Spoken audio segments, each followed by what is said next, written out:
On July 16, 2026, a Chinese AI lab called Moonshot released a new model called Kimi K3, and within a day it had done something almost no open-weight adjacent model has managed before. It landed inside the top 4 on one of the industry's most respected independent leaderboards, ahead of Grok, ahead of Gemini, and ahead of every other open model on the planet. But, and this is the part most coverage is glossing over, a lot of the biggest claims around K3 are still coming from Moonshot itself, not from independent testers.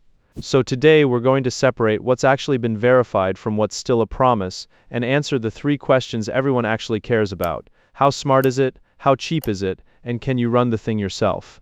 Let's start with what K3 actually is.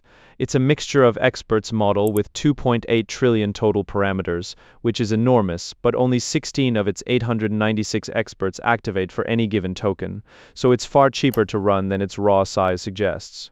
Moonshot hasn't told us exactly how many parameters are active per token, which is a notable gap in an otherwise detailed launch. The architecture combines a few custom pieces, Kimi Delta Attention, which is meant to make attention scale more efficiently across very long inputs, and something called attention residuals, which lets the model pull information from earlier layers instead of just stacking everything as it goes deeper. Moonshot claims this combination makes K3 roughly 2.5 times more efficient than its previous model, Kimi K2, but that figure is a vendor claim, and the technical paper backing it up hasn't been published yet. What we do know for certain, because it's confirmed in the live API documentation, is that K3 takes text, image, and video as input, outputs text only, and offers a context window of just over 1 million tokens. Now for the number everyone actually wants. Where does it rank? According to Artificial Analysis, an independent benchmarking group that runs its own standardized tests rather than relying on vendor self-reports, K3 scores 57.1 on their intelligence index, a composite built from 9 different evaluations covering agentic tool use, coding, science, and general knowledge. That places it 4th among individually tested configurations, just behind 2 different effort settings of OpenAI's GPT-5.6 Soul, and behind Claude Fable 5 running with an automatic fallback to Claude Opus 4.8. But if you count each model family only once, using its best result, K3 is effectively in 3rd place ahead of a standalone Opus 4.8, ahead of Grok 4.5, and a full 6 points ahead of GLM 5.2, which was previously the strongest open-weight model around. The gap between K3 and the next model up is only about half a point, which independent analysts say sits inside the test's normal margin of error, meaning at the very top. This is a genuine 3-way statistical tie, not a clean hierarchy. Where things get murkier is coding and agent work, because this is where Moonshot's own launch benchmarks come in, and those need a caveat. On tasks like Program Bench and something called Stewie Marathon, Moonshot reports K3 actually edging out both Sol and Fable 5. Sounds impressive, except K3 was tested using Moonshot's own coding harness, while the competing models were tested using their own separate tools, like Claude Code or Codex. That's not really an apples-to-apples comparison, it's closer to 3 athletes each choosing their own track conditions. Independent trackers also note that several of the exact scores Moonshot published weren't yet visible on the public leaderboards those benchmarks come from, at least as of launch day. So the honest takeaway is, K3 is clearly competitive at long horizon coding and tool use, but the specific margins Moonshot is advertising should be treated as provisional until someone outside the company reproduces them. Speed is another place where the picture is more complicated than the headline score suggests. Independently measured, K3 starts streaming a response fast, under 2 seconds to the first chunk of text, but that's misleading, because it then spends around 32 seconds actively reasoning before it gives you an actual answer. All in, a standard 500 token response takes about 42 seconds end to end, and its overall output speed of 62 tokens per second is noticeably below the roughly 73 tokens per second you'd expect from comparable models. K3 is also just wordy. In the benchmark run, it generated over twice as many output tokens as the typical model in its price class to reach the same answers. That verbosity matters a lot once we start talking about cost, so keep that number in your head. Speaking of cost, here's where K3 gets genuinely interesting. Through Moonshot's own API, K3 costs $3 per million input tokens, $15 per million output tokens, and just 30 cents per million tokens on a cash hit.